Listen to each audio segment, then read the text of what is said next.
Rebecca, welcome.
Hi, Perry. Alana.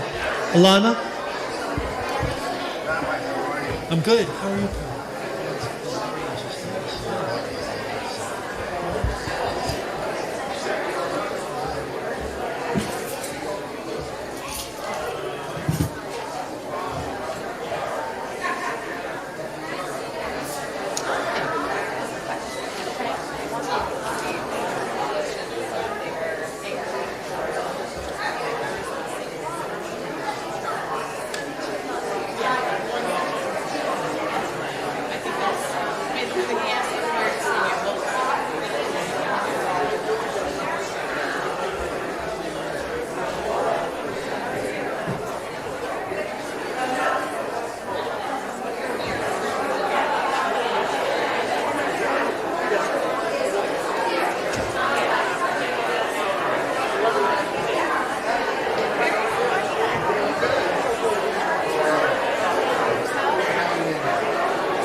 If Jerry and Danny Weiner are here, could you come up front, please? Jerry and Danny, just come up front. No. Okay.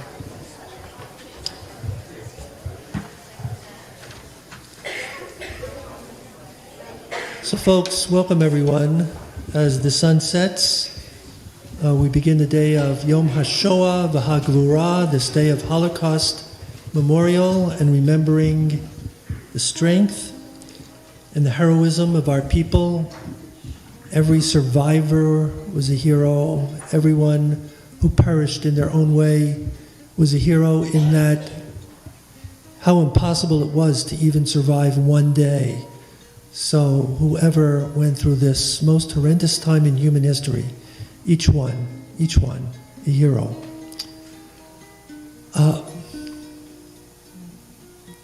On October 7th, the Jewish world relived the Holocaust for that one day.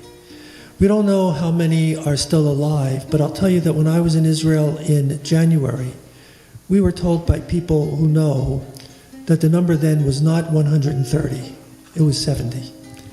And what the numbers are now have to be even smaller. But each life is so very precious. So very precious. And it seems to be again and again, these talks that were said to be so promising, they ended with nothing. So let me begin with a prayer that's entitled, Bring Them Home Now. May the one who blessed our ancestors, Abraham, Isaac and Jacob, Moshe, Aaron, David, and Shlomo, Sarah, Rivka, Rachel, and Leah, Miriam, Devorah, and Esther, bless and protect and guard those who were abducted from the Israel Defense Forces, and the hostages, men, women, children, babies, and elderly, who are placed in trouble and in captivity.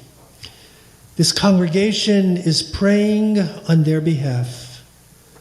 May the Holy One have compassion upon them and bring them out from darkness and the shadow of death to light and life in the land of Israel. May God break their bonds, deliver them from distress, and bring them safely back to their family's embrace. Give thanks to God for the loving kindness and for the wonders, and may there be fulfilled in them the verse, those redeemed by God will return. They will enter Zion with singing, and everlasting joy will crown their heads. Gladness and joy will overtake them, and sorrow and sighing will flee away. And let us say, Amen. Amen. Let me just add a postscript. If I said that many are already dead, one might say, well, I want to tell you that I spoke with someone a few years ago in Israel whose brother was killed in action, and they were never able to retrieve the body. And she told me that all her father prayed for every day was that they could bury him in Israel, and to know that he's been returned to the holy earth of the Holy Land. And until that would happen, he just lived without being able to deal with it at all. So even for those families who have lost loved ones, just being able to have them home with them, not alive, but at home with them, and burying them in the Holy Land of Israel. We're going to turn to the evening service. We're using our regular prayer book. We'll find ourselves on page 624. I'll invite us all to rise.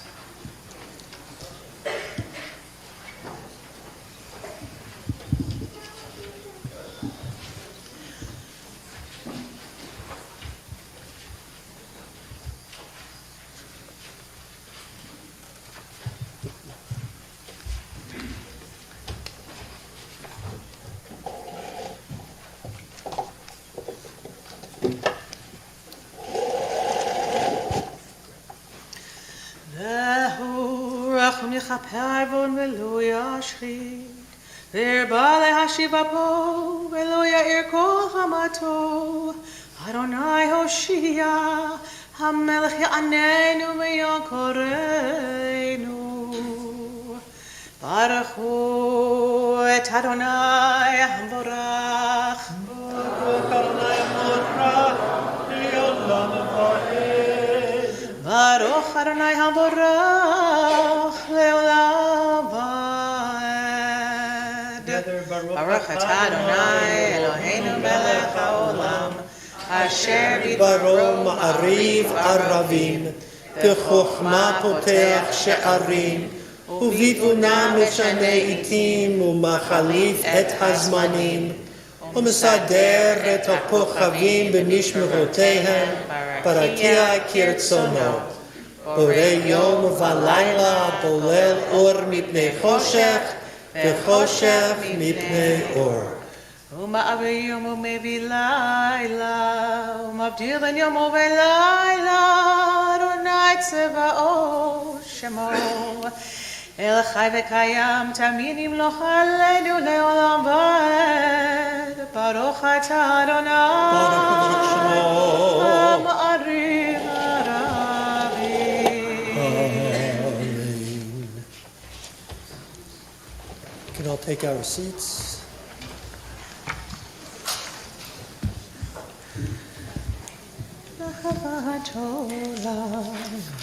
The Shoah was the result of the most horrible hatred.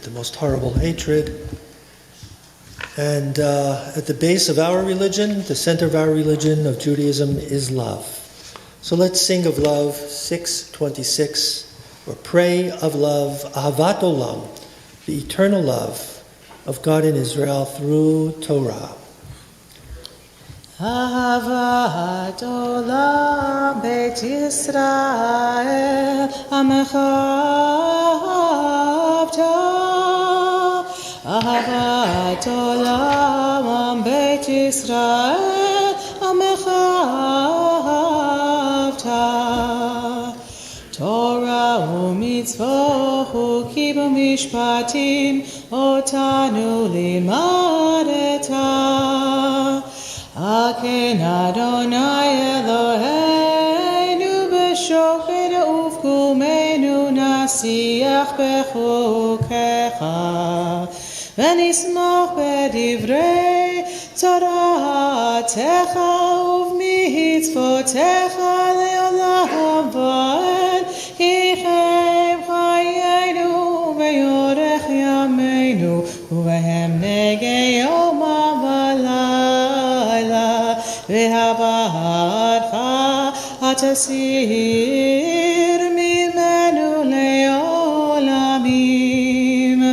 ברוך אתה אדוני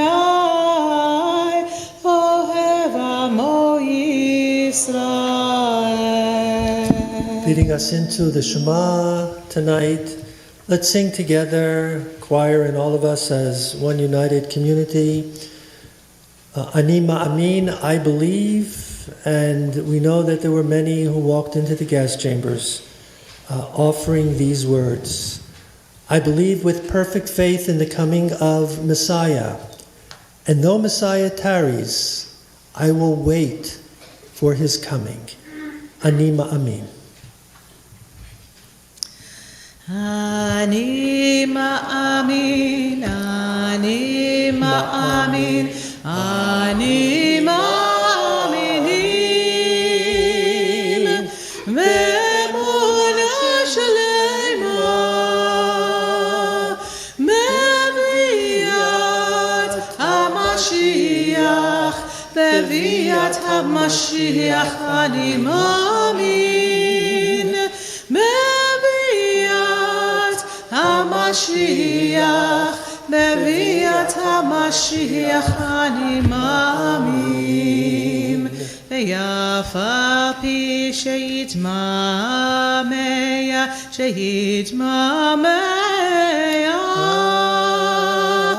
Ikol zeh chalel bechol yom sheyavo ani ma'amin bechol שיבוא אני מאמין. So we continue, Hear, O Israel, the Lord is our God, the Lord is one. Shema Yisrael, Adonai Eloheinu, Adonai Echad. ואהבת את אדוני אלוהיך בכל לבבך ובכל נפשך ובכל מאודך, והיו הדברים האלה אשר אנוכי מצווך היום על לבביך, ושיננתם לבניך, ודיברת בם בשבתך בביתך ובלכתך בדרך ובשוכבך ובקומך, וקשרתם להיות על ידיך, והיו לטוטפות בין עיניך, וכתבתם על מזוזות ביתך ובשעריך. I'd like to invite Marcy Spiegler to come and join us up front using the lectern on the floor. Marcy is going to read from the last testament of Yessel Rockover during the last hours of the Warsaw Ghetto. That's the Warsaw Ghetto uprising, which was a moment of great strength and heroism of the Jewish people. April 28th, 1943. I die peacefully, but not complacently, persecuted, but not enslaved, embittered, but not cynical, a believer, but not a supplicant, a lover of God, but no blind amen sayer of his. I have followed God's commandments, even when he has castigated me for it.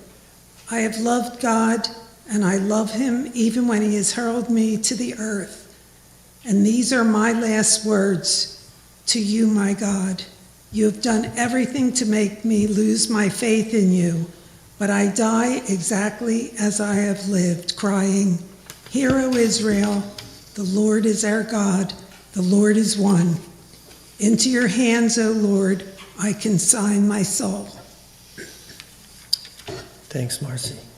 We're going to continue in the middle of page 634. Cantor will lead us into the Micha Mocha, and I'm sure that many, I think even most of us, will recognize the nigun, the melody for the Micha Mocha tonight. You might have memories, as I do, of your mother or your bubby singing this melody to you to the words of Oifen Pripachik. So we'll lead into the Micha Mocha.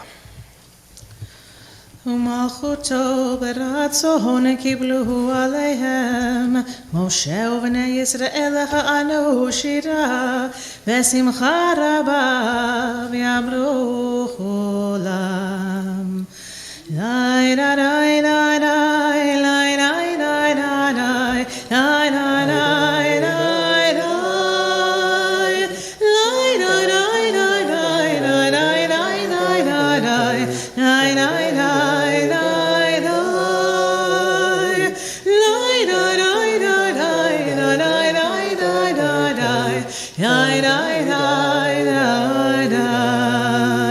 Micha mocha ba'elim Adonai, Micha mocha nedar ba'kodesh, ba'kodesh norat tehilot osefele malchutcha ra'u banecha Mokeyam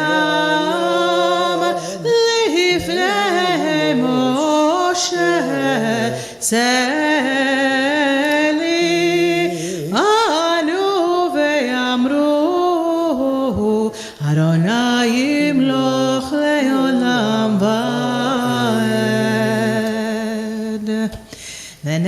Echad kifar Adonai Yaakov ungalo miad chazak mimenu Baruch atah Adonai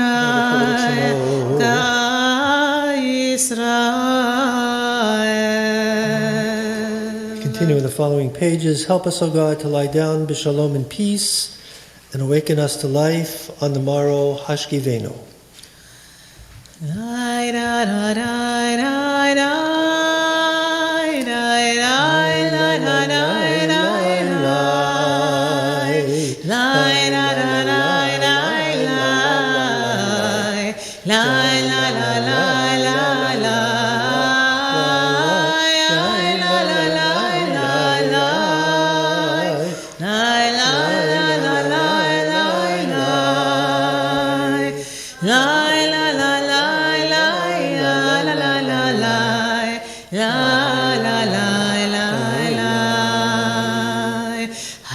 Hashkivenu Adonai Eloheinu Leshalom Leshalom Ve'amidenu Malakeinu Lechaim Ve'amidenu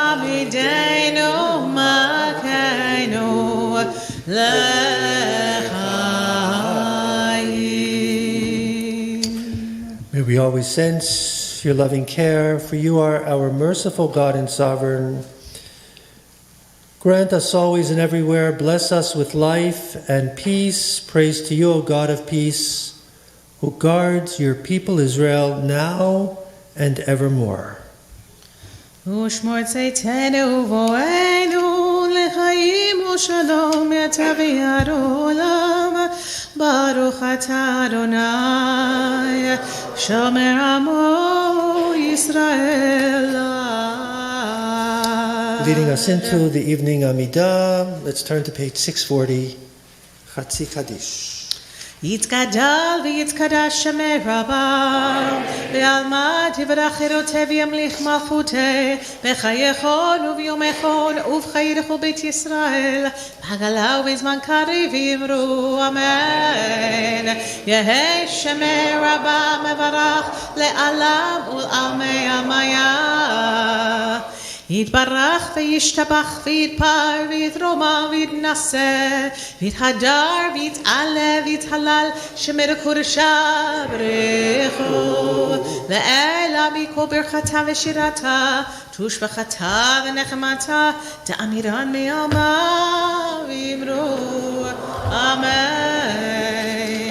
And so as we rise, we'll turn to the beginning of the evening Amidah as we take this time for personal thought, reflection, hopes and prayers.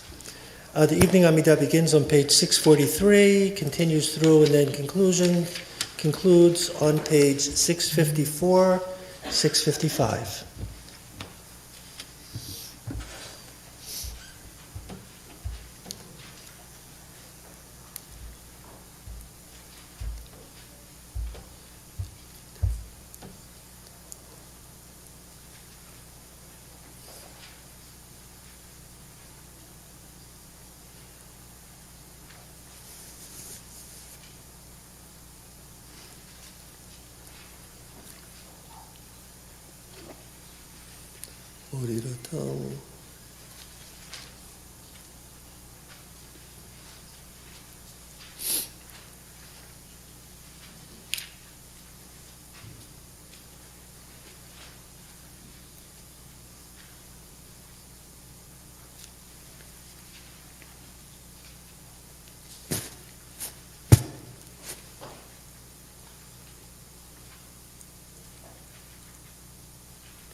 Friends, in just a moment, when we begin our prayer for peace, I'm going to ask everyone at that point, not quite yet, but at that point, to assemble in the social hall.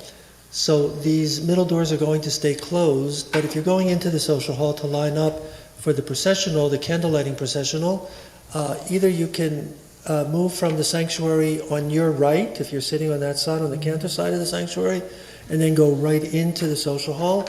Or if you're sitting on this side over here, you can exit from here and then go around a bit and then come into the social hall. As you know from past years, it's like a family reunion who you stood next to last year and the year before that, of course.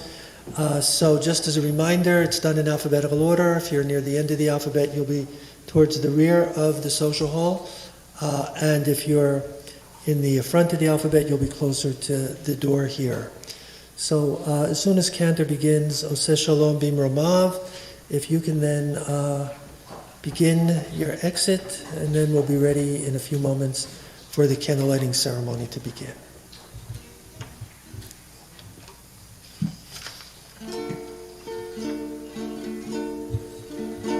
Oseh Shalom Bimromav,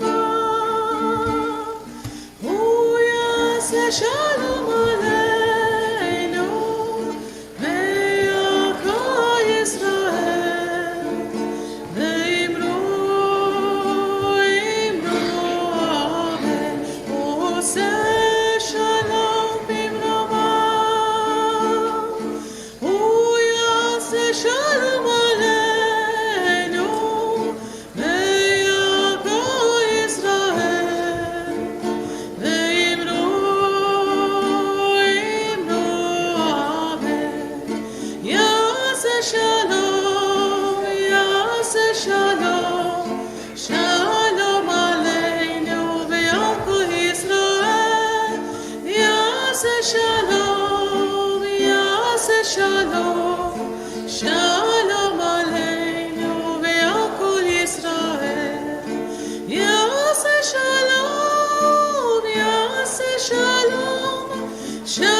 And so cantor and those members of the choir who are still in the sanctuary are going to be offering the partisans' song, Zog nit kein Mol, as du gehst dem lasten Weg.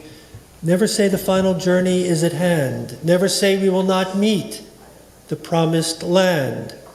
The longed-for hour shall come, oh never fear.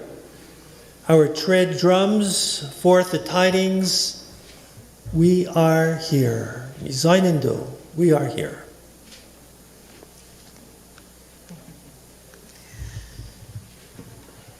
Sag nicht kein Mal, als du gehst dem letzten Weg. 780, we can follow, Der 780. Himmel bleiene, versteh im neuen Tag.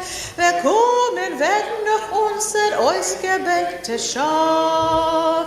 Es wird zerbeut und unser Trott mit seinen Bau. Von grünen Palmen links bis weit zu Land und Schnee. Mit seinen No, mit unser Pein, mit unser Weh. Und wo wird alles ist zerspritzt von unser Blut. Es wird zersprotzt von unser Quor und unser Mut.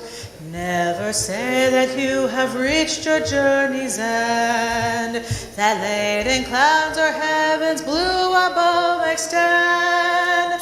Upon us yet will dawn the day we hold so dear. Our trampling feet will proclaim that we are here. From distant palm groves, from white fields of glistening snow, we come wandering with our pain and with our woe. And wheresoever blood of ours does splash and sprout, There our prowess and our courage yet will sprout. For a number of years, the first candle was lit by our dear precious member, Anna Andruzier. Anna passed away recently, last year, at the age of 104, God bless her. And so Mimi's going to light the first candle in Anna's memory, and in memory of those for whom Anna lit her candle, her father who perished, actually her father who survived the camps, but many family members who perished. Mocha Kvait, her uncle, perished in the camps, the Talisman family in the camps. In all, only 5 survived, while 50 perished, aunts, uncles, and cousins. Lighting the next candle, I'd like to invite 3 generations to come in and join us. These names are remembered by Bernice and Ira Berkowitz, Marvin Rosner, Judy Silverman, the 3rd generation, Julie and Chad Scheiken, and then the 4th generation, Alana, Naomi, Zachary, and Tyler. And we remember Solomon and Ilona Rosner, who were here on so many occasions. Solomon survived the work camps in Flossenburg and Theresienstadt. Ilona was a survivor of Auschwitz, Gelsenkirchen, and Somerda. Molly Markowitz, grandmother, perished along with 4 uncles and 3 aunts. 10 children perished in concentration camps, including Auschwitz. And Judy Silverman remembers her parents, who were dear members of our synagogue. Still miss them dearly. Bertha Leifer and Martin Leifer, survivors of Dachau and Auschwitz. The next candle is going to be lit by the Kane family, Aaron and Marcia, Martin and Sonia, and then the next generation, Rebecca and John, Jared, Justin, and Ethan, and Marcy and Ari, the 3rd and 4th generations. They light this candle in loving memory of Esther Kane, about whom our guest speaker, Marcy, will be speaking tonight, who was a survivor of a number of camps: Auschwitz, Birkenau, Henkel Aircraft, Medanik, Herman Kane, Chaim Kane, father survivor of concentration work camps, Auschwitz, Gulashof, Luftwaffe, Samuel Lajvand, grandfather survivor of Auschwitz. And Sonia remembers her dear parents, both survivors.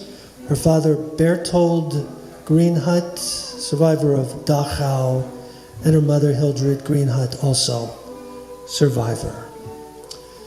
We welcome into our sacred gathering tonight Ellen Cohen. Ellen is lighting this candle in loving memory of her uncle, Samuel Drescher, who survived the Shoah in Auschwitz, and her great-aunt Esther Rothschild Rabinovich, who perished in a location unknown. Gary Delson and family. Gary is lighting the next candle in loving memory of his dear uncle Leib Lan, who perished in the Kovno ghetto. Zina Krivoplatskov, aunt, who perished in the ghetto and work camp of Goldfils in Estonia. Moshe Lan and Devara Lan, who both perished in the ghetto Kovno. Leo Newhouse, a survivor of 7 concentration camps, including Auschwitz. Bella Lan Newhouse, survivor of Dachau. And Pesia Lan, cousin, survivor of Kovno. The next candle will be lit by Perry and Fran Epstein. For many years, joining Perry and Fran was Perry's dear father, Leon, who passed away also at the age of 104. But they light this candle in Perry's mother's loving memory, Litzy Epstein, who was a survivor of the Kinder transport. A fantastic story in itself. Is lit in memory of Adele Marode, grandmother Walter Marode, uncle Yossi Marode, uncle Annie Marode, aunt, all perished in Nazi death camps in Russia. Peter Marode, grandfather, was a survivor, thankfully, and Jean Marode, step-grandmother, also a survivor. We're going to continue with Esther and David Fine, our dear members, who are lighting the next candle in loving memory of Esther's parents, both survivors, Aaron Naselsky, survivor of concentration camps, Goldie as well, survivor of concentration camp Bergen-Belsen. Sharon Goldstein is going to join the sacred gathering as she's lighting candles in loving memory of her beloved husband, Sandy Goldstein's dear family. And we recall the memories of Shalom Michal Mordechai, grandfather who perished, and Jlama Mordechai who perished, Yankiel, Hirsch Gertzon, Genendel Novinska family who all perished.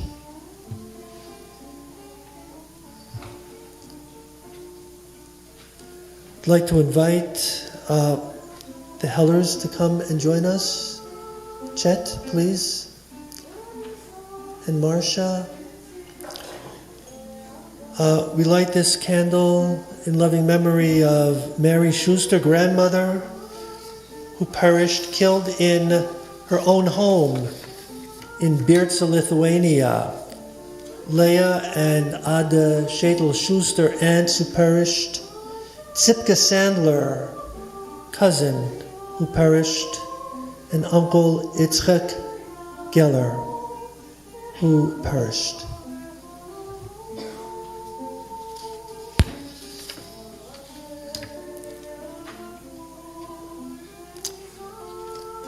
Inviting into the sanctuary the Klein and Japniok families, Edda and Paul, Seth and Jeffrey, Jake, Japniok. So this next candle is going to be lit in loving memory of Abraham Japniok, Abram, father in hiding, and the concentration camp, Stepan. For many years, Abram recited, chanted, offered the Kelmole memorial prayer as part of this service. Frida Japniok, a dear mother, survivor. Jacob Klein, father, survivor of years in horrible hiding. Rachel Klein, dear mother who survived. Misha Japniok, uncle, survivor of concentration camp in Stepan Ghetto. Jacob Japniok, father, perished while in hiding. And the following members of the family all perished in the Ravno Ghetto. Dear mother, Etia Japniok, sister Bela Japniok, sister Rosa Japniok, sister Sarah Japniok. How many are lost in one family? Dear sister Ida Japniok, sister Luba Japniok, a brother Joseph Japniok killed while in hiding, and Aaron Japniok again perished in the Ravner Ghetto. The next candle is being lit by Mark and Denise Kober. Mark's father, Henry Kober, was a survivor of concentration camps, Rabka, Plazno, Plazhau, Auschwitz, and Buchenwald.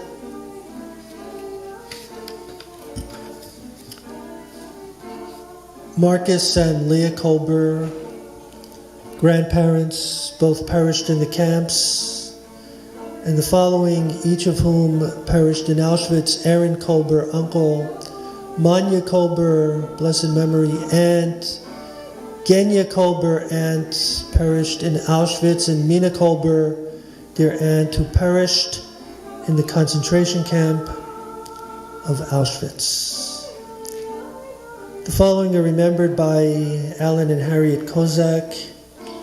And then the next generation, which is called the third generation, you'll learn more about this a little bit later from Marcy, Evan, Alex, and Jared. We light the next candle for Morris Kozak, who was part of this gathering for many years, a survivor of work camps and hiding, and Eva and Itzik Kozak, grandparents surviving years in hiding. The next candle is lit by our dear members Gabriel and Agnes Leibovic in loving memory of Rose Leibovic. Gabe, your dear mother, survivor of work in concentration camps, including Auschwitz, and your father, Eugene Leibovic, in hiding in Debrecen, Hungary. Clara Rosner, Agnes, your dear mother, survivor of concentration camps, including Birkenau, Auschwitz, Bergen-Belsen. Your father, Joseph Rosner, surviving Saros, Potok in Hungary. And the following members of the family who all perished in Auschwitz: Martin Weinberger, Ida Roth, Samuel and Jaren Turk, all perished in Auschwitz.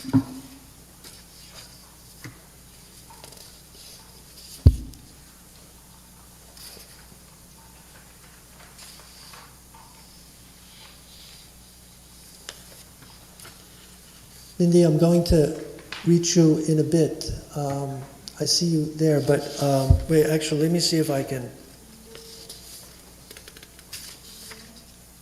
Here.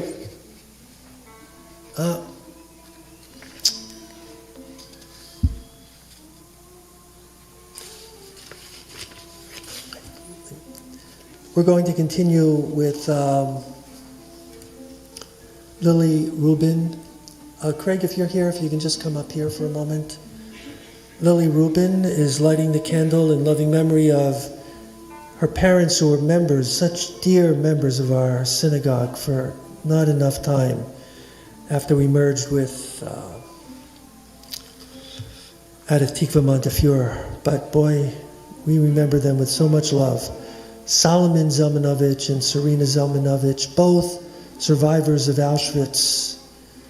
Serena's family all perished in Auschwitz. Israel and Lenka Kessler, parents, Haitian and Morris Kessler, brothers. Solomon's family perished in Auschwitz. Yosef Moses Zelmanovich, father, and Herman Zelmanovich, brother.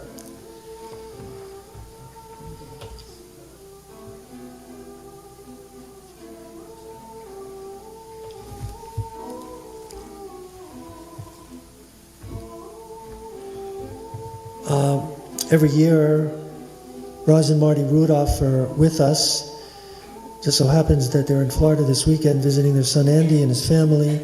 But I want to make mention that all of these candles, we are holding on to the memory of Roz's a father, survivor in hiding, Carl Balik, and Sylvia Workerman Balik, also survivor in hiding. But how many, too many, members of the Balik and Workerman families were perished, though spending some years in hiding. The following are remembered by our dear members Bilha and Rich Seichik. The following were murdered by the Germans on the 27th May, 1943, except the first name that I'll mention, who is remembered tonight, though he passed away before the war. That is grandfather Isaac Elberger. But the following murdered on the 27th of May, 1943. Rosa Elberger, grandmother, Uncle Josef Elberger, Aunt Rivka Elberger, Aunt Yeda Elberger, and Aunt Clara Elberger. The following survived the Holocaust, working in labor camps and on farms in various methods of hiding. Bilha, your dear mother, Frida Elberger, your aunt, Hensha Elberger, your Aunt Shulamit Elberger, Uncle Shalom Elberger, and in memory of the beloved Friedman family from Bilka, Czechoslovakia, all of the above were murdered. All of the following were murdered by the Germans after arrival in Auschwitz-Birkenau on June 1st, 1944. Grandfather Chaim Isaac Friedman, grandmother Bela Malka Friedman, Aunt Yenta Leah Friedman, Uncle Yisrael Meir Friedman, and Aunt Rachel Friedman. The following survived Auschwitz: Yosef Friedman, father of Bilha Seichik, Yocheved Friedman, and Uncle Levi Friedman, and Aunt Muncie Friedman, who survived by joining the partisans.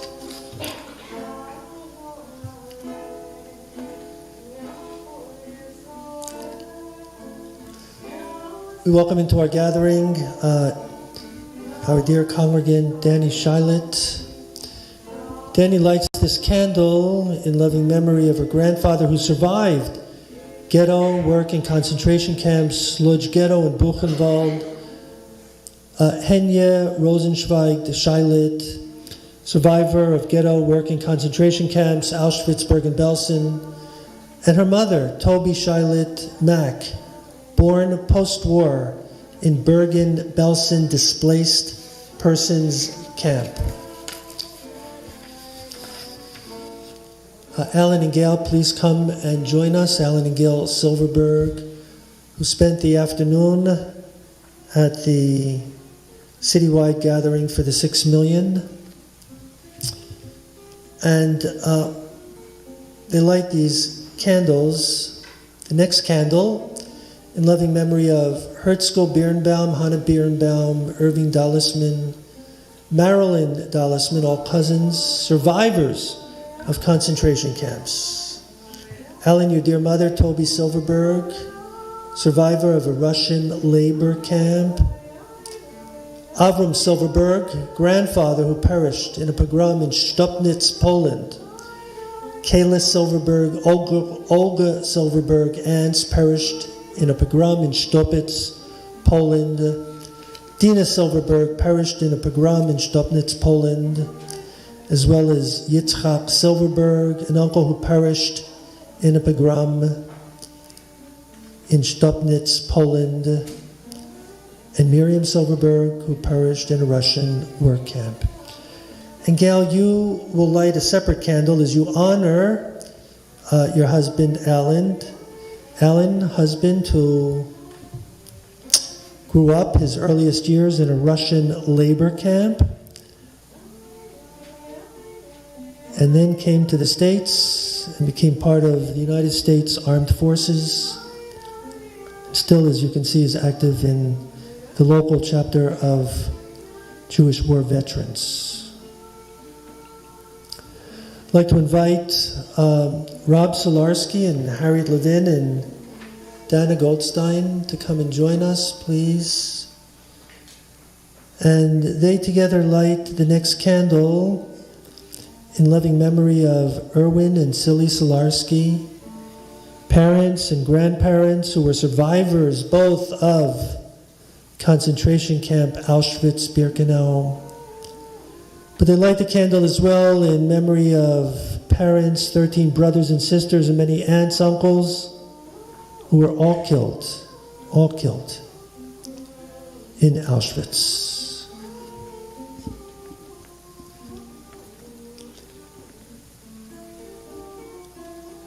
And now I invite such a blessing to enter our sanctuary. And that is Paula Spiegler, whom we love so dearly. We daven together every Shabbos morning. Paula is our remaining survivor. Paula was our speaker last year. And what a story it was that Paula told. And I'd like to invite children, Manny and Marcy Spiegler, Ruthie and Howard Spector, and then third generation, Cheryl Rachel, Will, and children, and fourth generation, Eli and Ada, third generation, Brooke and David, and fourth generation, Lila and Leah. To light the candle in loving memory of Leon Spiegler, Paula's dear husband, a survivor of the concentration camp, Auschwitz, Verster, Gisdorf, Cupwater, and Schattenberg. Paula herself, as we learned last year at this service, survived the Lodz ghetto and a number of work camps. In memory of Oscar Spiegler, survivor of Auschwitz, Verster, Gisdorf, Cupwater, and Schattenberg. In memory of Hannah Ziesel Spiegler, grandmother who perished in Auschwitz. Aaron Mendel Spiegler, who perished in the Lodz ghetto. Itchela Spiegler, cousin who perished in Auschwitz. Benjamin Spiegler, uncle who perished in Gisdorf. Chaya Spiegler, dear aunt, perished, drowned in Stutthof. Arifka Leah Nagel, grandmother, perished in the Lodz ghetto. Bubby Nagel, with 15 grandchildren and children, all perished.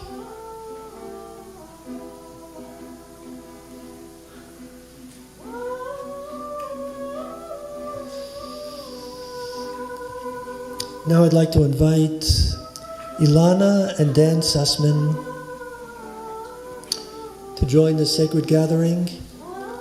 Ilana, you're lighting this candle in memory of your great-grandfather Simon Raven, but he was a survivor of a POW camp.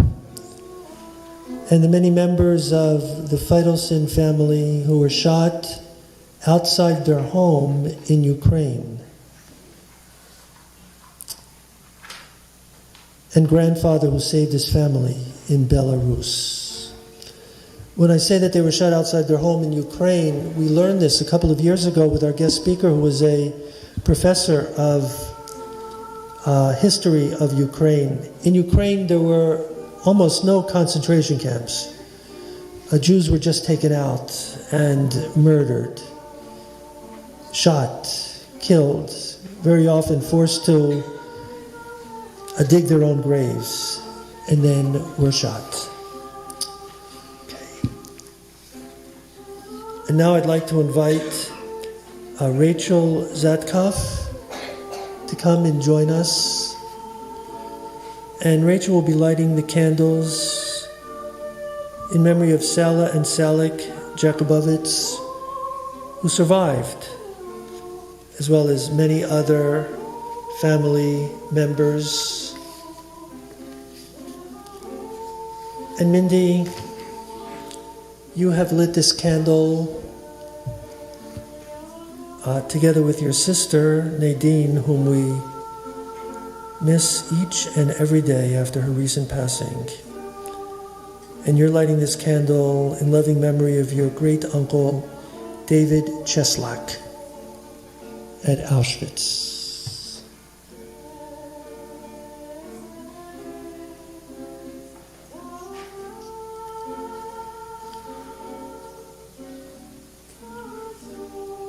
Michael, if I can invite you to come and join us. Michael, I know you're lighting this candle in loving memory of your grandfather, Herman Zimmet, perished in Auschwitz, and your grandmother, Anna Zimmet, who perished in Auschwitz.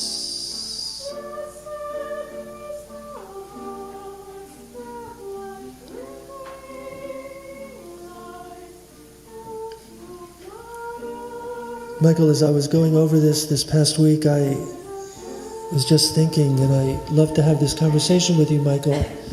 Your father was a distinguished rabbi here in the States, fortunate to be called to the States, so he was able to leave Europe.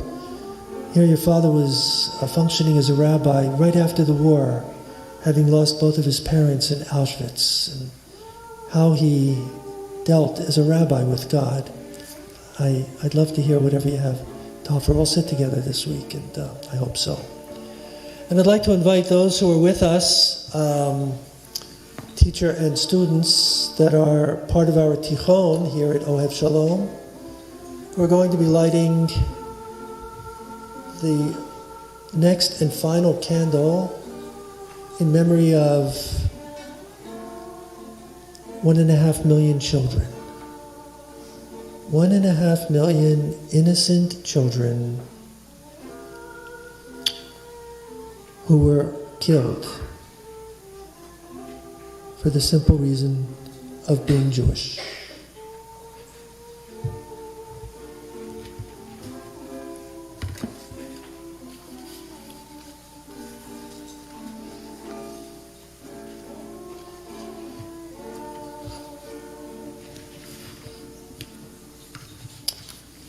Just want to make mention that this afternoon was a gathering of the Middle Atlantic region of Women's League, and I was invited to offer a Devar Torah, and I told them how we would be having a sacred gathering here tonight of families walking in and lighting candles in loving memory of loved ones who perished and survived, and other members of the congregation would be here as well. And indeed, this is such a sacred gathering. But I said to them, and I say to all of us as well, that their gathering this afternoon was a sacred gathering because they do so much work in their own lives, in their synagogues' lives, sisterhood lives, to keep Judaism alive. To keep Judaism alive. You might know the name Professor Emil Fackenheim, who was a rabbi in Canada. Emil Fackenheim, and he said something that is never to be forgotten. He said it's the 614th commandment. You know there are 613 in the Torah. But he said there's a 614th commandment. I hate to say the name out loud, but I will just this time. He said, never give Hitler, Yimach Shemo, a posthumous victory. Never give him, or anyone. And they are sprouting up like weeds each and every day, who show and declare how much they hate us, want us to go back to Poland so that the job can be finished.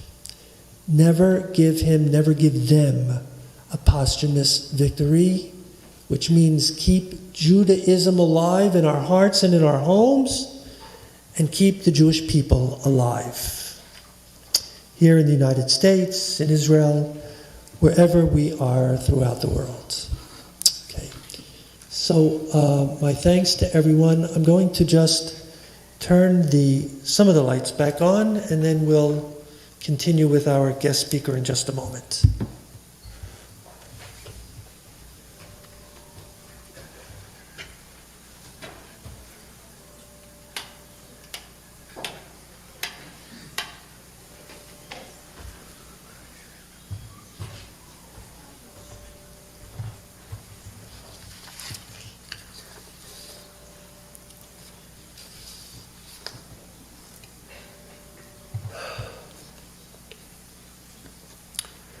And I'm not exactly sure why I just turned the lights on, because I'm going to be turning them off again in just a moment. But I need a little exercise, just a couple of steps, keep me going.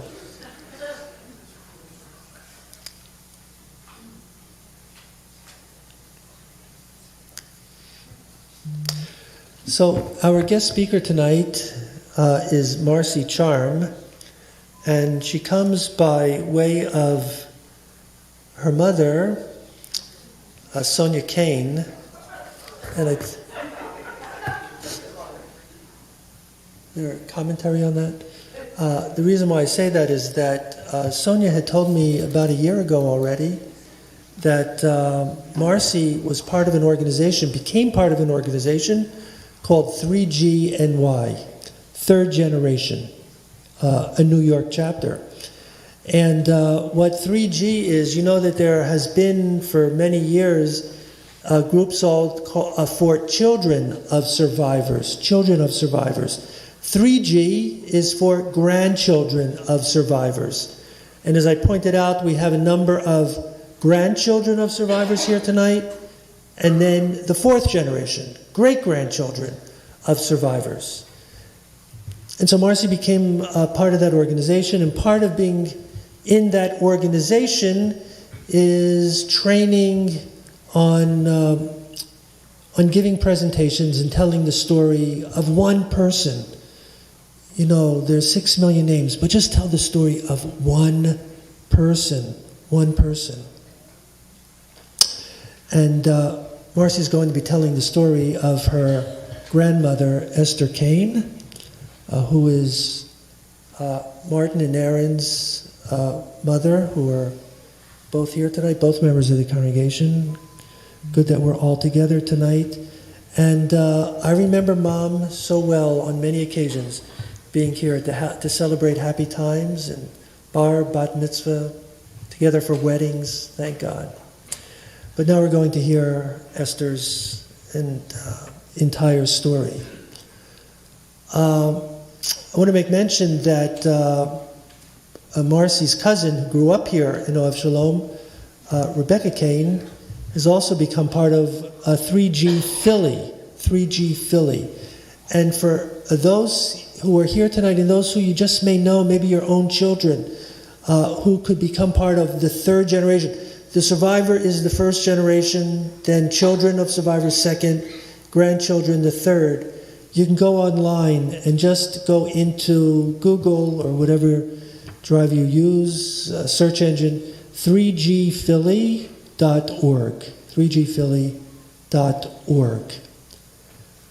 The other connection that I have with Marcy and her husband Josh was I officiated their wedding on May 24th, 2009, which happens to be on the same day that Janie and I were married, not in 2009, but May 24th, 1998. So it's good to share a happy day together.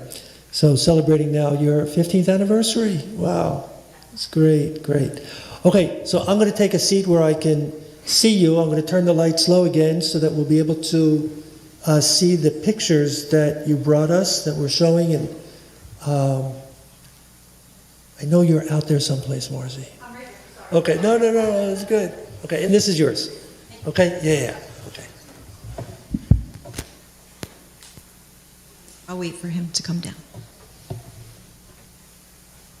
I'll start. Well, before I start, I just want to say, Paula, I have big shoes to fill because I heard that your talk last year was, where is Paula? I don't see her.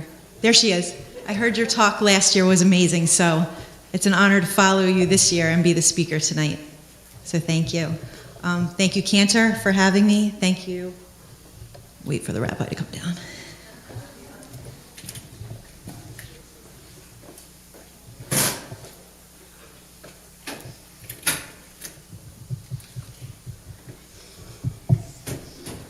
How are we doing, Craig? I feel like we should play music or something.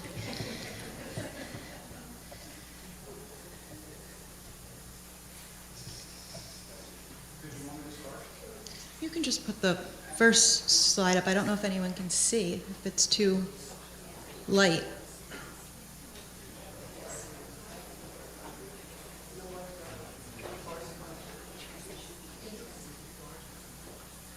I'm happy to speak in the dark.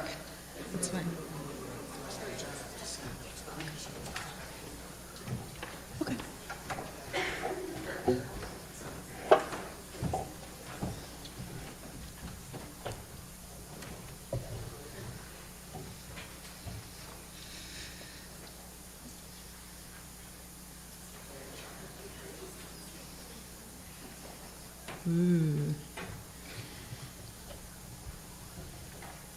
That's fine. I'm okay. I'll take it just in case.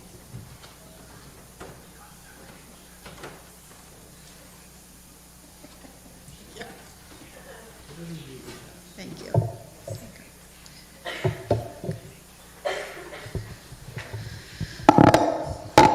Sorry, I'm tall. Okay. So, Cantor, thank you for having me. Rabbi Pearlstein, it is an honor and a privilege to be here tonight. I have attended this beautiful ceremony memorial for several years in the past, and it's always so meaningful when I'm here, especially with my son tonight. And to be able to speak here on what is your last Yom HaShoah as rabbi of the synagogue is really, really special for me too. So thank you so much for having me. As the rabbi said, my name is Marcy Charm. My parents are proud members here, as well as my aunt and uncle, Marcia and Aaron Kane. My parents are Sonia and Martin Kane. And I am here representing not only my grandmother's story, but I wanted to tell you a little bit about the organization 3G. Like the rabbi said, it is an educational organization that trains grandchildren of survivors to tell the story of a grandparent and really to personalize their story. And we go into classrooms from 4th, 5th grade on up, all the way into college classrooms, grad school classrooms, and synagogues such as this. And we tell our grandparents' story, and it's really powerful. It's a wonderful organization, so if you have any questions, come see me after. I'm happy to give you information about that. But another reason I'm able to share this story about my grandmother, not just from the bits and pieces that she shared with me on her own throughout the years, but she was actually interviewed by the Shoah Foundation back in 1994, which is an amazing organization that sat down with my grandmother and actually sat down with her extended family and interviewed her. So I had that video testimony, as well as my mother sat down with her even before Shoah interviewed her and did an in-depth interview as well. So with these hours of video testimony, I was able to really put together a chronological timeline of what my grandmother went through during World War II. So I'm grateful to be here. And now more than ever, it is so important to tell the story of my grandmother and other survivors of the Holocaust, because they literally lived through the worst of humanity. And she obviously isn't alive anymore to tell her story. So it's up to, the survivors' children, their grandchildren, so on and so forth. Eventually, I'm sure there'll be 4G, 5G to keep their memories and stories alive. And I don't need to tell you, but especially after the events of October 7th, now more than ever, it's crucial to keep their memory alive, their stories alive, to combat anti-Semitism. So now, without further ado, I would like to introduce you to my grandmother, Esther Lywan Kane, who I affectionately called Mama. Okay, you can go to the next slide.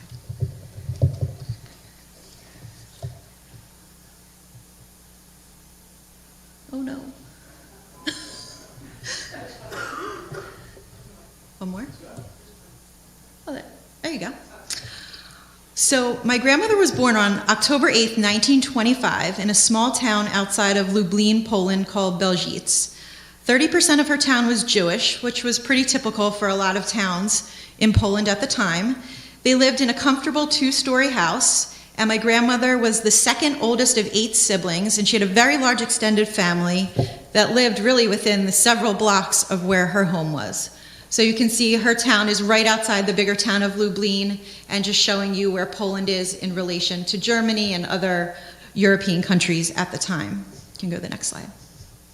Her father was a butcher named Shear, and her mother was a homemaker named Rivka, and she describes her mother as a wonderful mama. And my grandmother describes her childhood as just a wonderful life. She often had to take care of her younger siblings. She did chores around the house. It was just a typical teenage, young child life. She took care of her siblings, and she would meet up with friends. She always had someone in tow with her, and she went dancing with her friends, so she had a wonderful life. You can go to the next slide. She attended a Jewish day school where they taught Polish in the classroom, but in the home they only spoke Yiddish. And as you can see, just like nowadays, they take school pictures. My grandmother is in the top row, circled in red. She's age 9 here. And down below her is her cousin Elka, who you'll hear later in the story, who she spent a lot of time with, but she always described her as like a sister to her. And this is one of her brothers over here on the other side in the red. So this was where she went to school. She really enjoyed school. But in the 1930s, anti-Semitism started to rise throughout Europe. And she noticed this mostly in school. She would get taunted on the playground. Some of the Polish kids would throw rocks through the fence. No, I really can't see. Okay. Must be on a timer, maybe. Yep. And so there was a lot of anti-Semitism. So people called them dirty Jews. They kept kosher in the home, but it was harder to get kosher meat at the time. And unbeknownst to really her, because she was just about 12, 13 at the time, Europe was like a pot of water about to boil over. There was so much anti-Semitism. Hitler and the Nazis were in power, but no, the people of Belgique had no idea what was about to come, and they really couldn't believe the rumors that they were hearing. You know, they were just rumors. They didn't have television like we do now. They don't have social media, so they really couldn't believe that anything as bad as the Holocaust would ever happen. And my grandmother even says, and I quote, "No one can imagine someone can do something to someone else that did nothing wrong." Suddenly, war becomes a reality in 1939 when Germany invades Poland, and my grandmother finds herself living in Nazi-occupied territory. All of the freedoms that my grandmother and her family had always enjoyed were stripped away almost immediately. Now work became illegal under penalty of death, although her father did still manage to somehow work and sneak out. My grandmother didn't go to school anymore. She stopped at 6th grade, so the rest of her life she only had a 6th grade education. Jews would hide in their homes throughout the day. They couldn't go out at night because if they left their homes, they would fear that they would just get shot on the spot. So when we get the video up and running, my grandmother, there's a video clip of her from the Shoah interview of her explaining what life was like when the Germans invaded her town.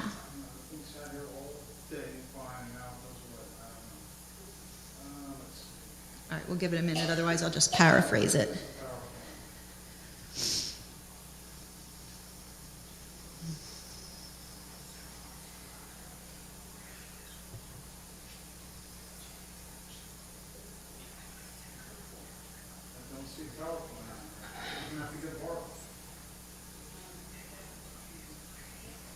Okay, we'll just keep going. So in this particular clip, my grandmother talks about how the Germans came in and they would just basically walk around and pick a random Jew at a time, and just for kicks, she says, just shoot them right on the spot. And then the Jews were responsible for taking care of the body. So she just describes it as being incredibly scary, and as I'm sure you can imagine, it was.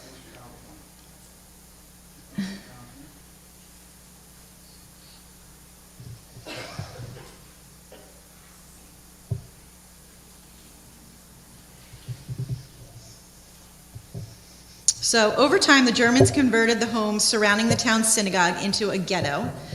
And for those of you that don't know what a ghetto is an enclosed area where a large number of Jews are deliberately imprisoned with inadequate facilities, usually to await death. So my grandmother and her family were forced out of their homes just with the clothes on their back and forced into a ghetto. There we go. Sorry.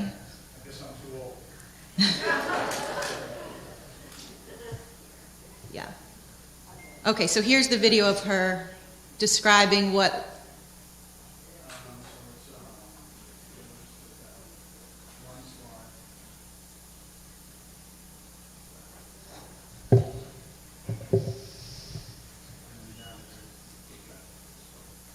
we were every night we were afraid, or during the day.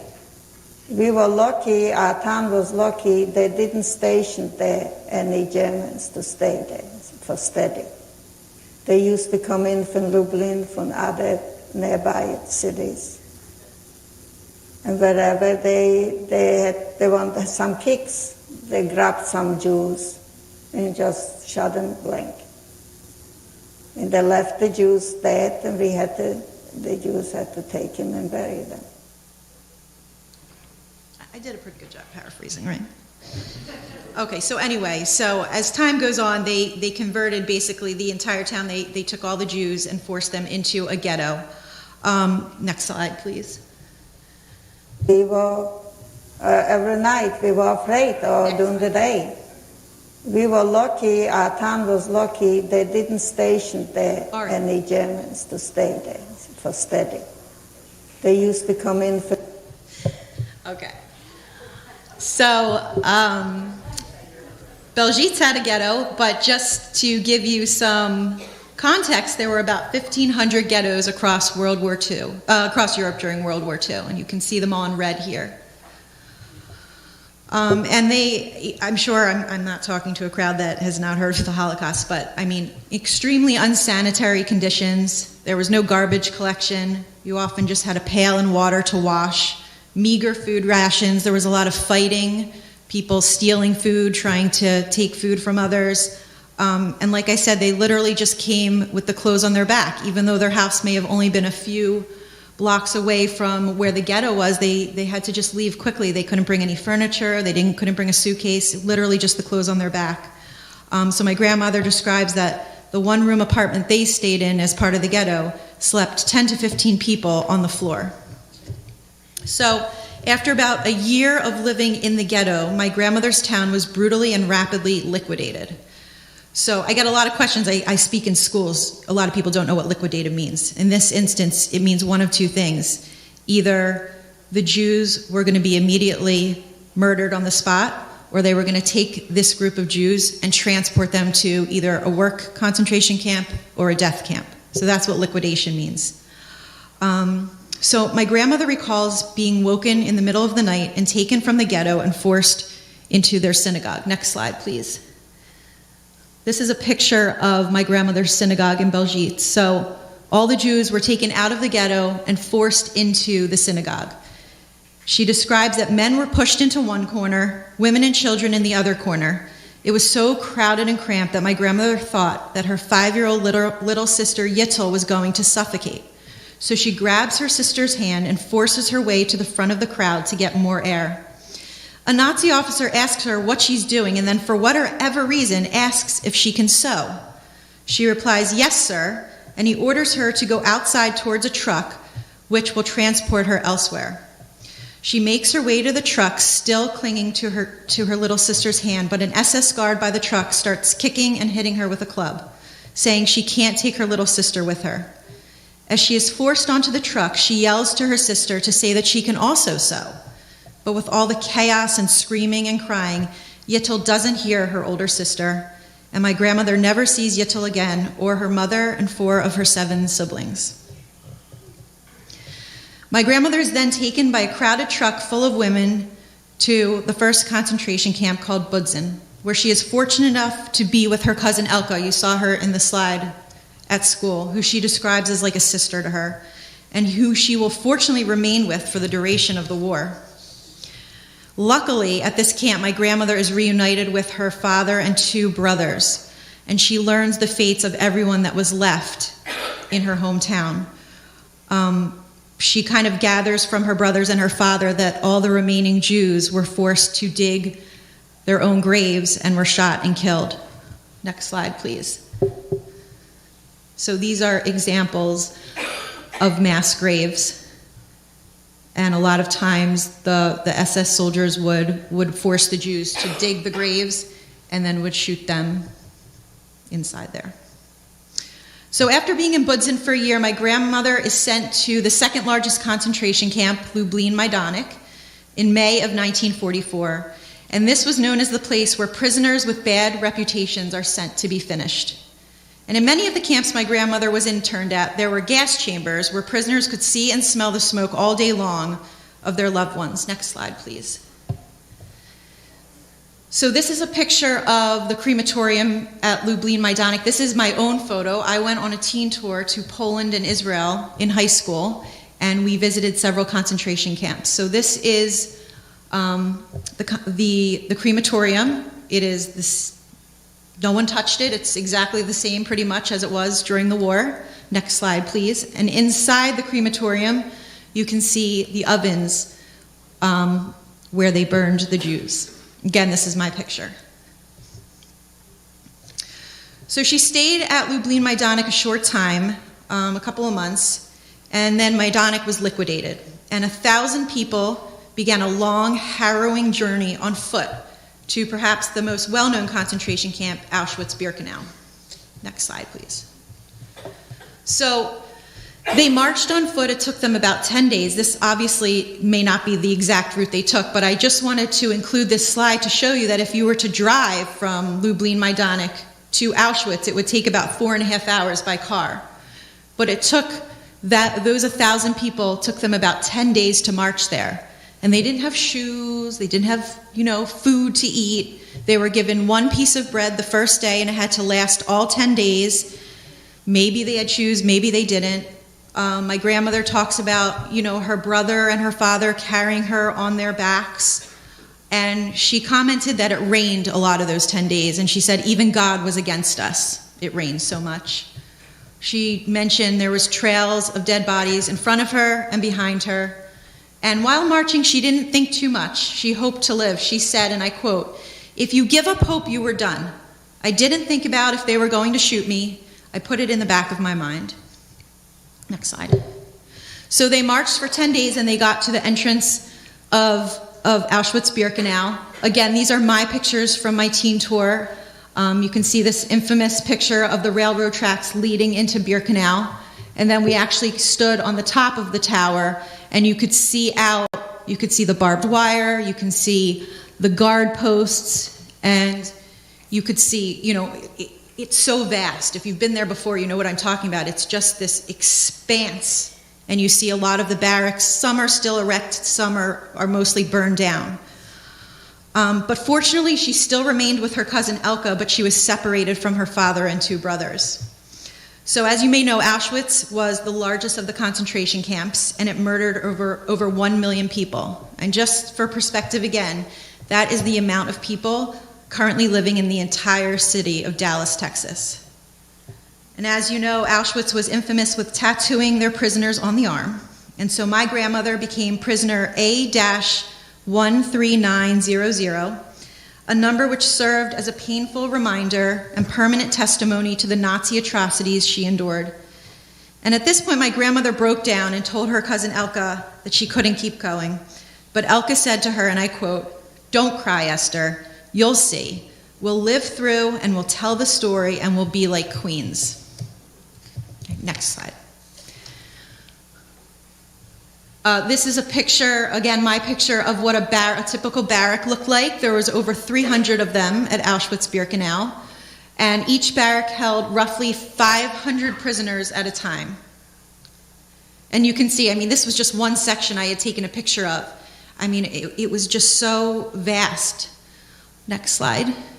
And inside the barracks were the sleeping arrangements, if you will, and there were 3 tiers of bunks, and each tier held about 5 or 6 prisoners. And my grandmother says that her and her cousin Elke always tried to get the top bunk, because if they were unfortunate enough to get the bottom bunk, she said they slept with rats the size of small dogs, and it was unbearable. And another reason she wanted to always get the top bunk was because a lot of her jobs in the camps were working in kitchens, and she was fortunate enough to be able to steal some food from time to time. And she oftentimes was able to hide some of the food in the rafters. So she always tried to get the 3rd tier of these bunks. But just, what did she think about? What did she talk about with the other women in the barracks? Food. It was always food. And she said, food is life. They talked about food. They dreamt about food. They would talk about, their favorite recipes their mothers and their grandmothers would make for the holidays. They stole food at every opportunity they had. They traded things for food. It really was, imagine, they hardly ate. This is all they thought about was food. And obviously life at Auschwitz was horrific. And my grandmother worked from 6 a.m. until 5 p.m. every day. And her job at Auschwitz-Birkenau was to line ditches with sod, even though she was exhausted and malnourished. But it wasn't an ordinary job like you and I. We've slept in a nice bed and we wake up and we go to work.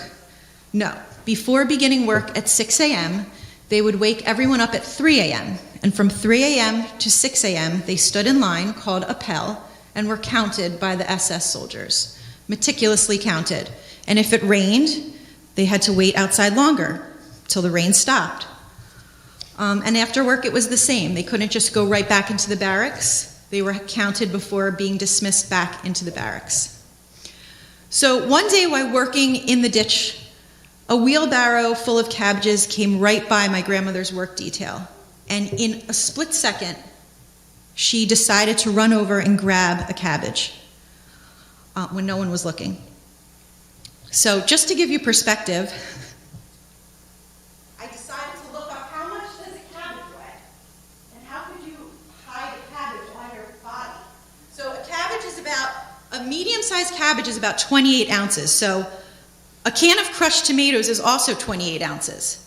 So my grandmother stole the cabbage and she shoved it under her work detail dress between her legs. Like this, okay? And she ran back to the ditch where she was working, and as she turned around, she kind of made eye contact with the female SS guard that was in charge of her work detail. And the guard accused her of stealing the cabbage, and of course my grandmother denied it, but of course the SS guard did not believe her. And as punishment, she made all 12 to 15 women in that work detail bend down in the gravelly soil on their knees and have their hands up for about 2-3 hours. It's July, it's very hot. Maybe they had clean clothes that had just been washed once in the past month, but probably not. They're malnourished. The only meal they had that day was a bowl of soup that they shared with 5 or 6 other women, and maybe it had a rotten potato or maybe it had a maggot inside. So they had to stand there on their knees in the hot sun, and my grandmother had a cabbage between her legs. But despite all this, she made it through, and after a couple of hours, it was probably the end of the day, and the rest of the women were dismissed to go back for Appel. She somehow gets this cabbage to her cousin Elka, who was able to sneak it back to the barracks, but the guard did not let my grandmother off so easy. She shaved her head. Now, a lot of prisoners, their heads were shaved anyway when they got to the camp, but they shaved my grandmother's head for a couple of reasons. The first one was basically just to shame my grandmother. It was a source of shame. And the other reason was kind of to send a signal to other prisoners as well as the SS guards that this here is a troublemaker. Watch out. So my grandmother gets back to the barracks and she's with her cousin Elka, and her cousin Elka is very upset by the fact that my grandmother has her head shaved. And my grandmother says, and I quote, "Don't worry about my hair. As long as I have my head, the hair is going to grow back." And they enjoyed that cabbage for dinner that evening. So a few months later, in October of 1944, my grandmother was transported by rail to another camp, Bergen-Belsen. And here she worked in the kitchen, except for one day, she decided to switch work details with her cousin Elka. Her cousin Elka worked in the shoe barrack, and her job was to find matching shoes and make pairs. You can turn to the next slide. So this is an example. This is just a stock photo of a barrack filled with shoes. But her cousin's job, again, was to find matching pairs of shoes. And at the time, her cousin was complaining that she needed a new pair of shoes, and my grandmother also needed a new pair of shoes. So I don't know how it was even possible that they switched jobs, but they did. And my grandmother took her cousin's work detail, and she's going to explain in the next video how she stole a pair of shoes. Go ahead.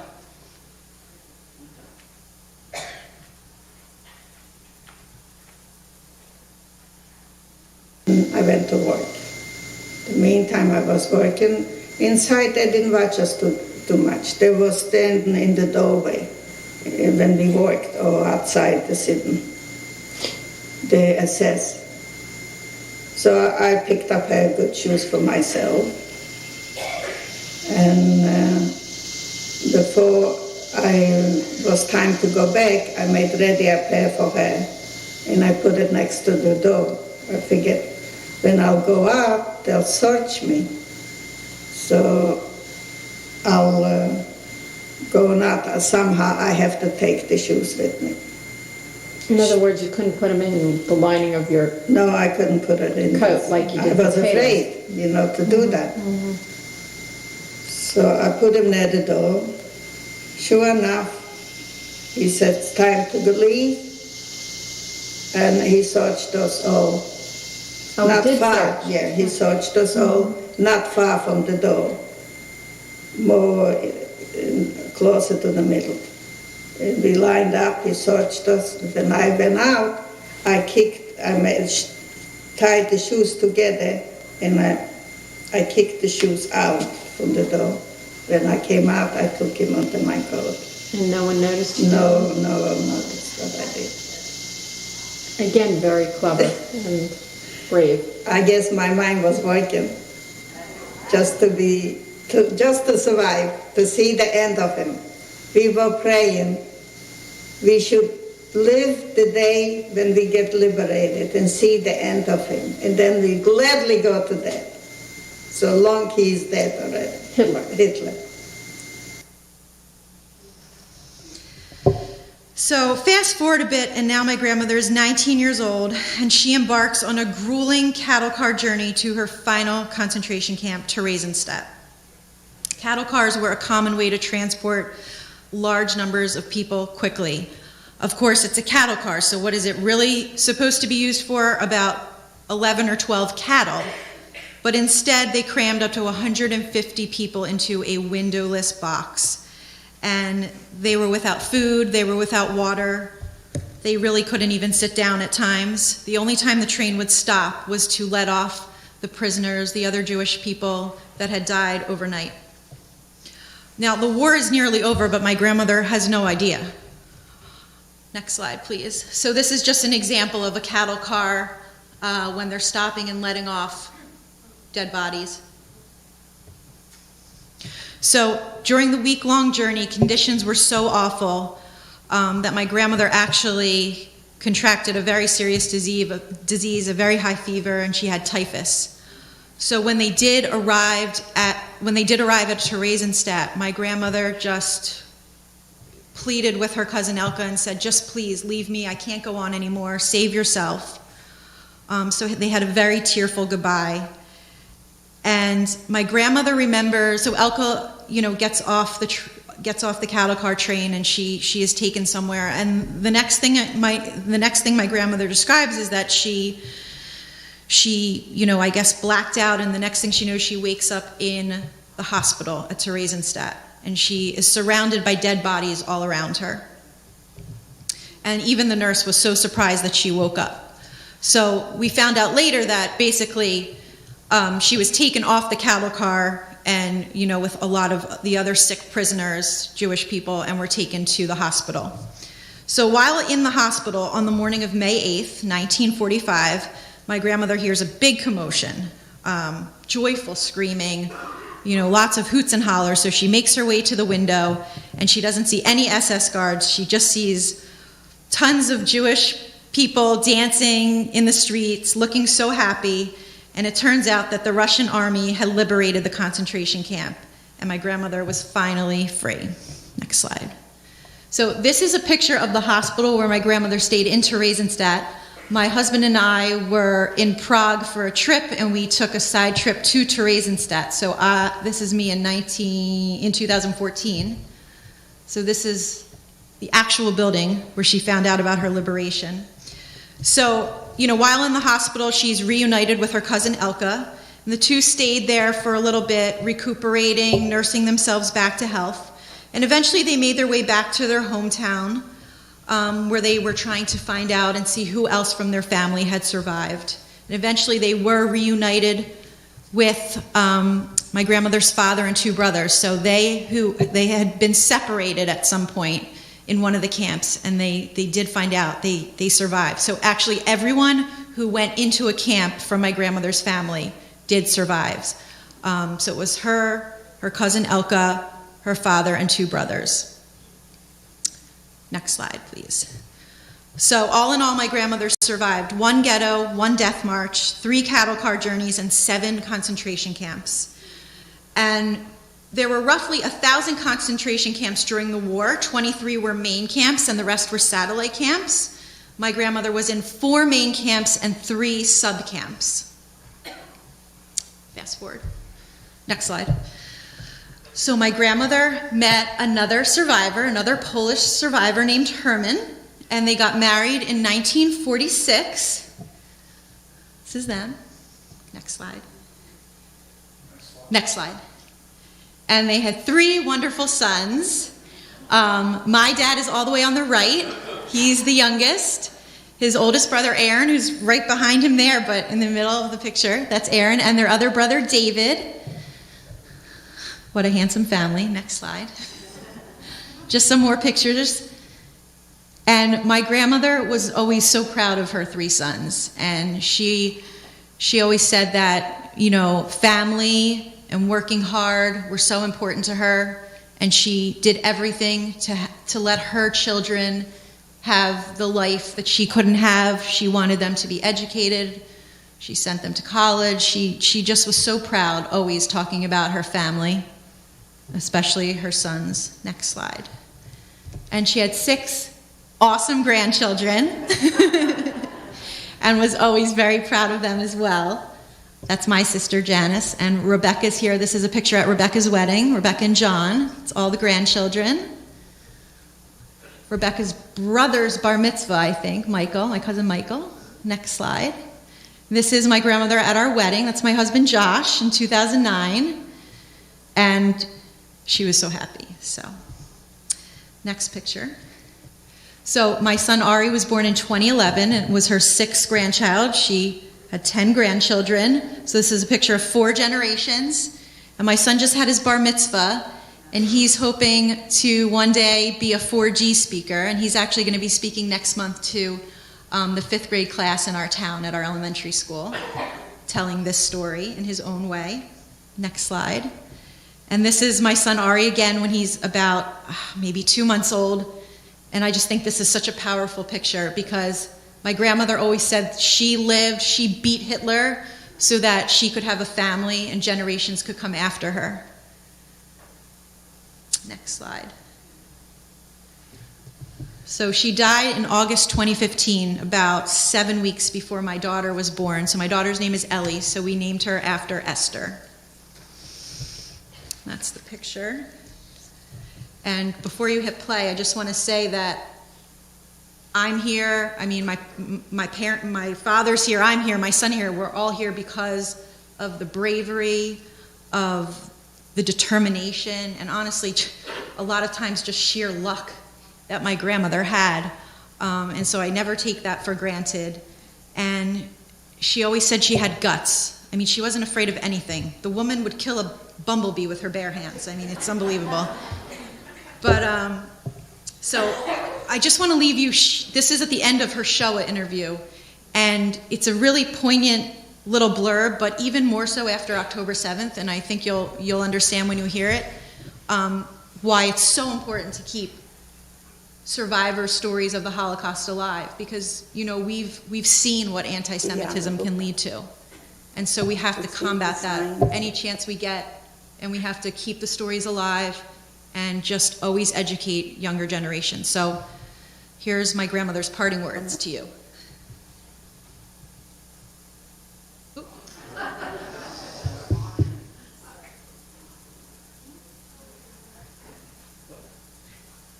Be on the lookout to see the signs, what's coming. We saw the signs, but we didn't believe it. That can happen. That's what I'm saying. That's all I can say. Thank God that we have a country now. That we belong to somebody. We were in Poland a stranger in the land. We had practically no rights. The same thing all over the world, in Germany too. The German Jews had no rights either. They did whatever he wanted to do to them. So again, thank you so much for having me. If anyone has any questions, I'm happy to try to answer them, but thank you.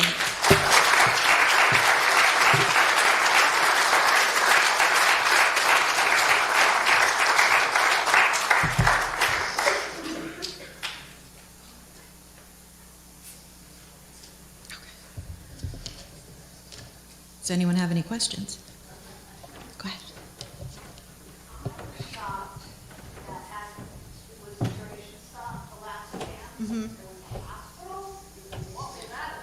So the question is, they can't believe there was a hospital at Theresienstadt. So Theresienstadt was actually considered a model camp. The Red Cross would come in, and I toured it myself. And it really was, there was an arts building, and they had a cafeteria. They made it seem like they were treating the prisoners really, really well. And so they had a hospital.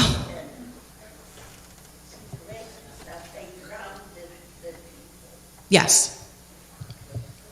Good question, though. Paula, what did you say again? That they drowned the people there. They put them on a boat and they drowned them. So Paula's saying they drowned people in Theresienstadt. My sister-in-law was there on that boat. Right, because Theresienstadt did not have a gas chamber. I didn't have a sister. Okay. My husband's sister. So her sister-in-law was there and told her of this. Go ahead. How did your grandmother end up in Philadelphia? What was her journey to there? Sure. How did my grandmother end up in Philadelphia? So she met her husband. They stayed, they actually went to Germany from Poland because, I think it's weird that they ended up in Germany, of all places, but yeah. And they got married, and they had their oldest son, my Uncle Aaron, and they had family in the States. They had to get sponsored to come over. And I'm assuming that the family was in the Philadelphia area. So they settled in Philadelphia, which had a nice survivor population. My grandmother had almost all of her friends were all survivors. They kind of stuck together after the war. They played cards at night. They brought their children up together. You played cards? What was your game of choice? What's that? Oh, you played with my grandmother. Oh, that's nice. Did you win?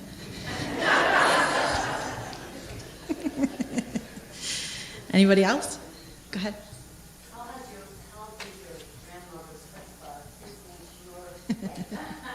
I am not as brave as my grandmother. I will be the first to admit. How did my grandmother's chutzpah impact my own life?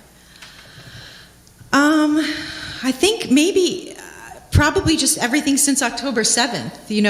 I'm not such a vocal person about it, but I, read things on my own. I'm very interested in the news and what's going on.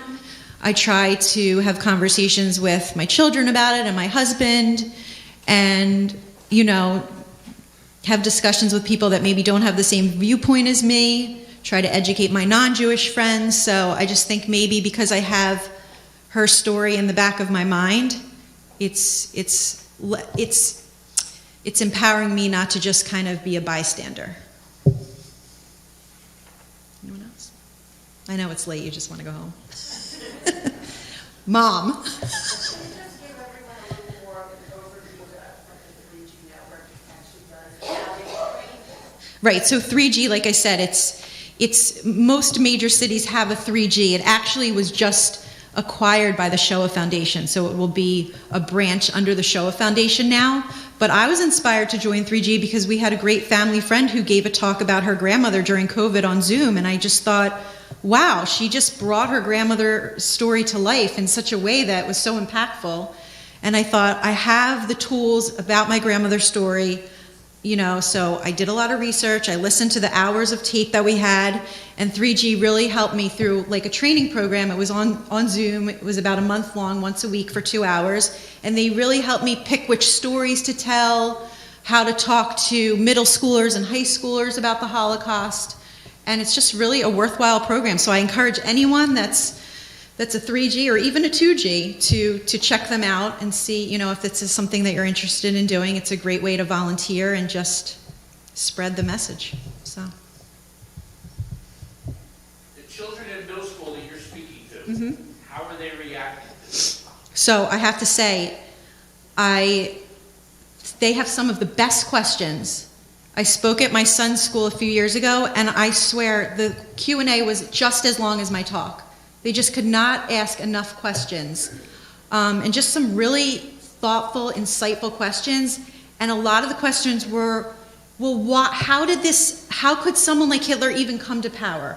Or why didn't any of the other countries come in and help? How could they let these concentration camps sprout up? It was a lot of questions like that, which are really hard to answer, of course, but they just, based on their questions, they really took it in and really thought about it, and it was just so meaningful. It was really so rewarding. Right, Ari?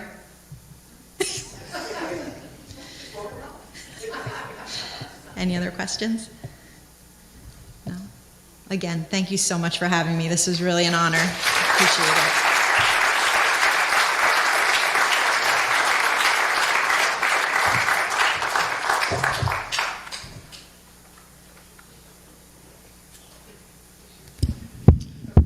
Marcy, thank you so very much. So very much. Of course, I knew your grandmother and over the years, but I never knew the depth of this story. So it's really something to hear, really, the whole story in itself. And, Marcy, wherever you are on the other side of the screen, the last thing that your grandmother said, the last thing that your grandmother said, if I would have heard that, I don't know, how many months ago, 12, 15, 24, I would have said, well, of course that's something that a survivor would say, keep your eyes open. But hearing it today, it's very different. That's wisdom that we each need to hear. And I think we need another lesson. And so how do we keep our eyes open? And, when does the time come that we need to act in some way? But I think the answer to that is that in some ways we need to be acting today. We need to be doing everything we possibly can to keep it from getting any worse than it is. And I'm sure we can all, make a list of 10 things right away that we know we need to do.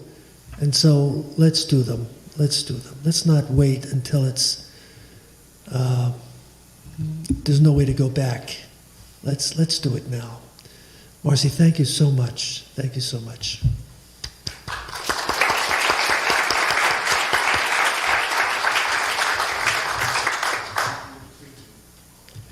And Sonia, thank you for recommending your daughter. No problem. Okay. Jake, if you might come up and join us.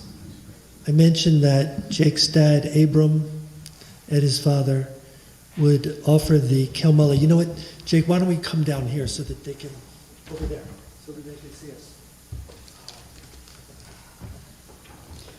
El male rachamim, shochen bamromim, hamtzei menucha nechona, tachat kanfei hashchina, b'ma'alot kedoshim utorim, kezor harakia mazhirim, et nishmot kol acheinu bnei Yisrael, anashim, nashim, v'tav, shenitbechu, v'shenechneku, v'shenisrafu, v'shenehergu, began eden tehem menuchatam, ana bal harachamim, hasdirehem beseter knafecha leolamim, utzror bitzror hachaim et nishmotehem, Adonai hu nachalatam, v'yanuchu beshalom al mishkevotechem, v'nomar Amen. Jake, thank you.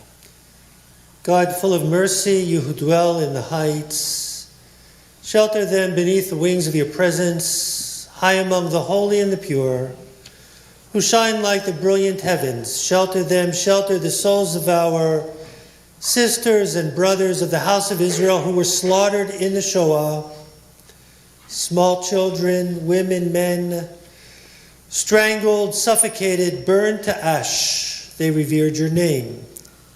Their souls passed into your care. Let Eden be their resting place. Master of mercy, drape them and keep them forever in your protecting presence. Bind their souls to the living and to life. God, you are their inheritance. Where they rest, ease them with peace.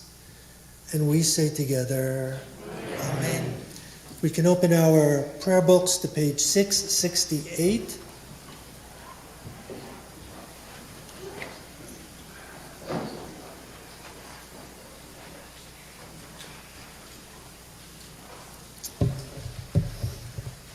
And if I could just ask you to please rise once again, we'll recite Kaddish together.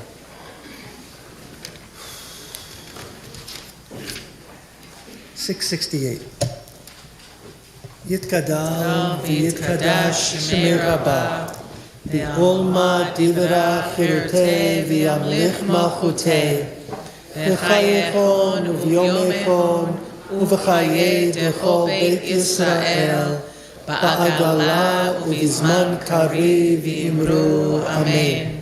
Yehei shmei rabba mevorach le'olam u'la'almei almaya yitbarach v'yishabach v'yitpa'ar v'yitromam v'yitnaseh v'yithadar v'yit'aleh v'yithalal shemei d'kudsha b'rechu le'ela min kol birchata v'shirata tushbechata v'nechemata ta'amiran bi'olma v'imru Amen.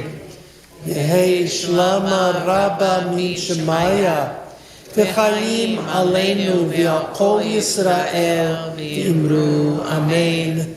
Oseh shalom b'mromav hu ya'aseh shalom aleinu v'yakol Yisrael v'imru Amen.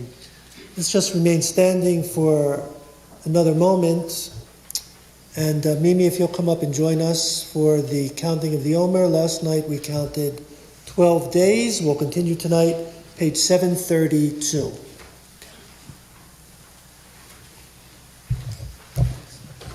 Baruch atah Adonai Eloheinu melech haolam asher kiddushanu b'mitzvotav v'tzivanu al sefirat ha'omer. Hayom 13 yom shehem shavua echad v'shisha yamim la'omer. Today we count 13 days in the Omer, which comprises 1 week and 6 days.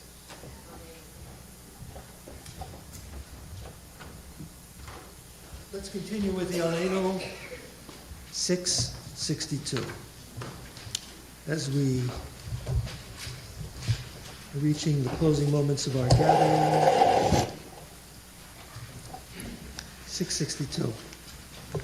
Aleinu l'shabeach l'adon hakol, לתת גדולה ליוצר בראשית, שלא עשנו כגויי הארצות, ולא שמנו כמשפחות האדמה, שלא שמחקנו כהם, וגורלנו ככל המונם, ואנחנו קוראים ומשתחווים ומודים לפני מלך מלכי המלכים הקדוש ברוך הוא, שהוא נוטה שמיים יוסר ארץ, ומושב יקרו בשמיים ממעל, ושכינת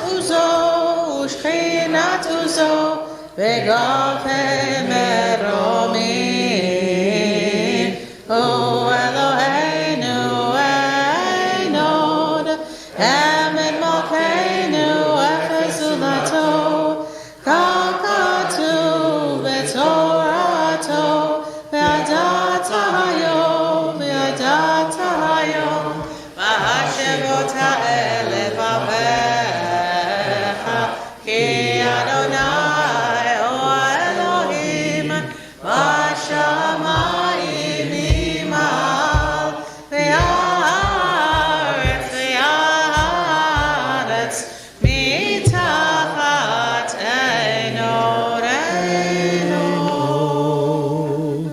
invited to be seated.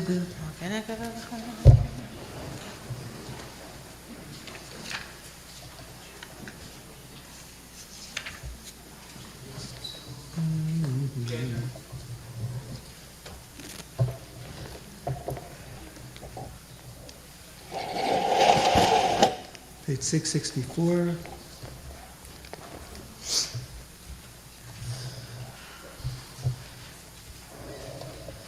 כי המלכות שלה היא ולעולמי תמלוך בכבוד, ככתוב בתורתך, אדוני ימלוך לעולם ועד.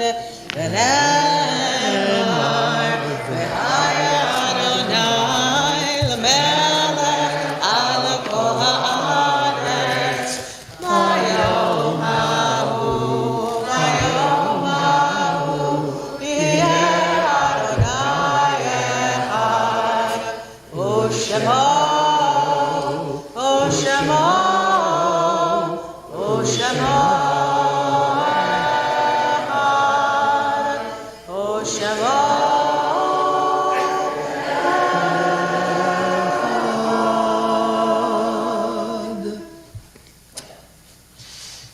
Alan, can I invite you to come and join me?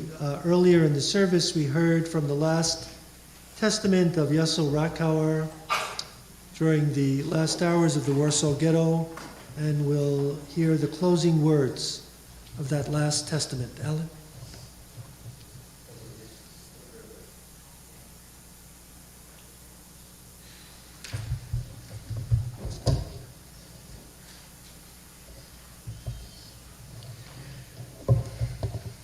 Again, this is the last testament of Yessel Rakauer during the last hours of the Warsaw Ghetto uprising on April 28, 1943. I died peacefully, but not complacently, persecuted, but not enslaved, embittered, but not cynical, a believer, but not a supplicant, a lover of God, but no blind amen sayer of his. I followed God's commandments even when he was castigated, when he has castigated me for it. I have loved God, and I love him even as when he has hurled me to the earth, and these are my last words to you, my God. You have done everything to make me lose my faith in you, but I die exactly as I have lived, crying. Hear, O Israel, the Lord is our God, the Lord is one. Into your hands, O Lord, I consign my soul.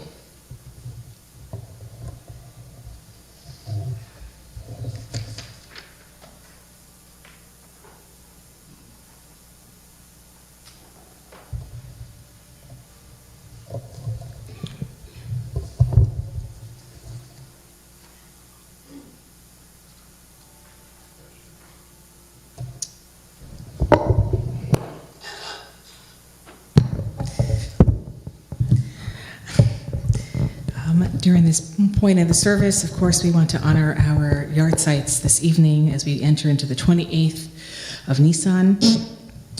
So tonight we honor the memory of Rose Dresnan, dear aunt to Andrew Spivak, and Jacob Kaiser, dear grandfather to Barbara Kaplan.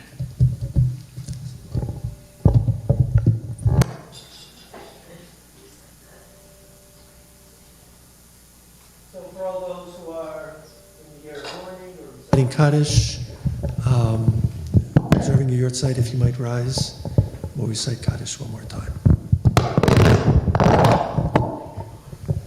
Yitgadal v'yitkadash shmei Rabbah v'olma divra chirutei v'yamlich malchutei v'chayechon v'yomechon v'chayei dechol beit Yisrael ba'agala uvizman kari v'imru. Amen.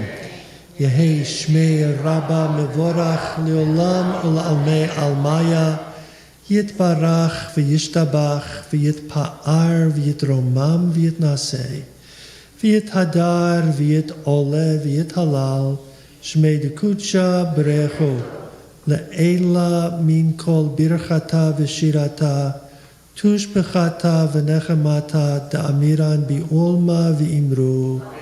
Amen. Yehei shlama rabba min shemaya v'chayim aleinu v'yakol Yisrael v'imru. Amen.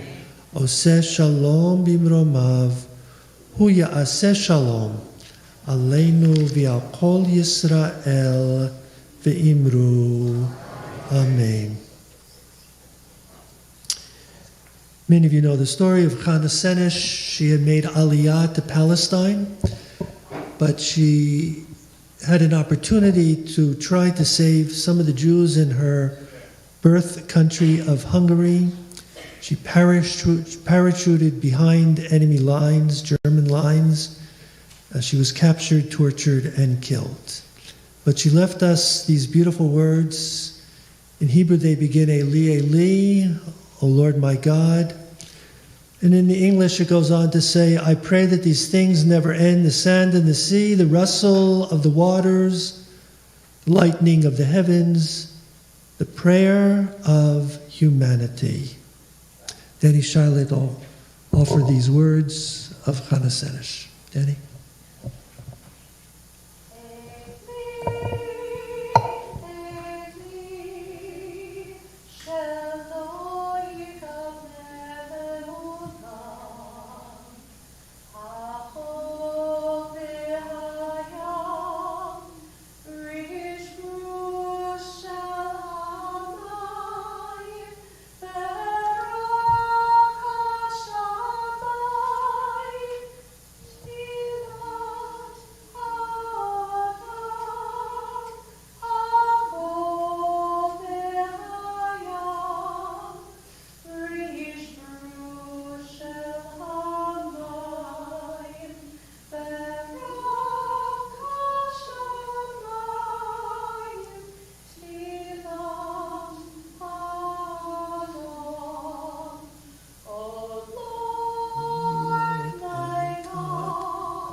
Thanks, Danny. I just want to mention when I was announcing names of those who were coming into the sanctuary to light candles, I failed to mention Alana and Naomi, the Shaikins, Alana, Naomi, Zachary, and Tyler. Don't try to hide back there, Tyler. Your grandfather made sure to give me your names, and I just somehow didn't read them then, but I see you guys over there. And if there's any other names that I missed, I really apologize. I'm sorry. Mark, thanks to you for getting us going with the, and we got to thank for backup, Ari over here. You got things moving there. I don't know what we'd do without you. And then Cheryl, I don't know what we would have done without you. So thanks for coming up and saving the day. Yeah. That's what we need the next generation for, you know?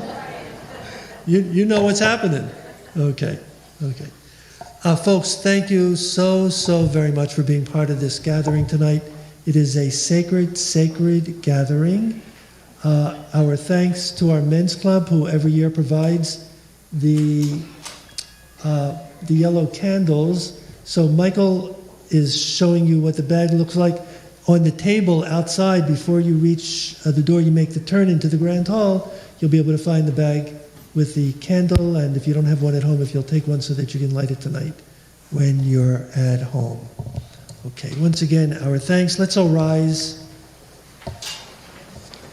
You know, Esther said it and we heard it, that as long as you have hope, you can go on living. You gotta have hope. So let's conclude with Kanar Hatikva. Oh Lord,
Laila Tov, everyone. Thank you. Be well. Be well.